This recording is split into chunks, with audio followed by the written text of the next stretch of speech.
Hi, I'm Philipp Altmann, Professor for Sociological Theory at the Central University of Ecuador. Hello, my name is Katiuska. I am full-time professor of quantitative methods and public policy analysis at the Central University of Ecuador. In Ecuador, the crisis related to the spread of the coronavirus clearly showed structural problems of a national society marked by imaginary differentiation. Both functional systems and organizations are unable to adequately react to interferences from the environment, leading to a nationwide game of as if. Politics, a functional system, seems unable to turn the weakness of the government into a political opportunity. The government works on numbers that are not scientifically backed and deepens the crisis by that. The mass media are unable or unwilling to produce critical accounts of what is happening. And even the Catholic Church gets Trumpish in July and demands to finally use bleach to kill the virus.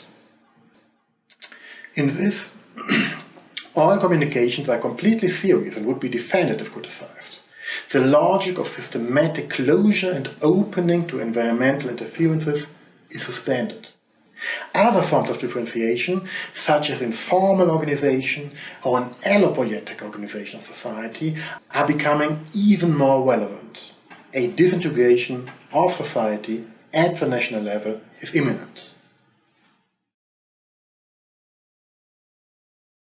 The research consists of self-administered questionnaires that are distributed using different methodologies through phone messages in different parts of the country. This process started at the end of May and went on until last week. The research will continue for several months more and will be completed by a qualitative section later on. Preliminary data from these questionnaires found that almost 7 of 10 households are informed by national television, radio, or newspaper, but only 2 of 5 are aware of the implementation of the containment measures are due to the possible saturation of hospitals, and 3 of 4 have not heard the reproduction factor R0 of the virus. 4 of 5 of the people who have answered the questionnaire consider government management as bad and very bad.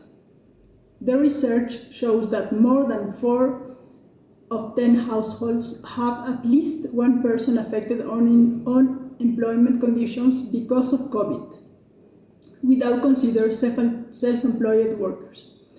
And almost 5 of 10 households with students have uncertainty or will make a change in the regime of the education of their children, such as temporary retirement, changing school, or will wait for physical classes. Mass media act as if the information was backed by facts. This leads to a considerable lack of information in the general population that, in turn, correlates with a lack of trust. Perfect breeding ground for fake news, misinformation, and open lies. Just like the case of bleach that is spreading right now.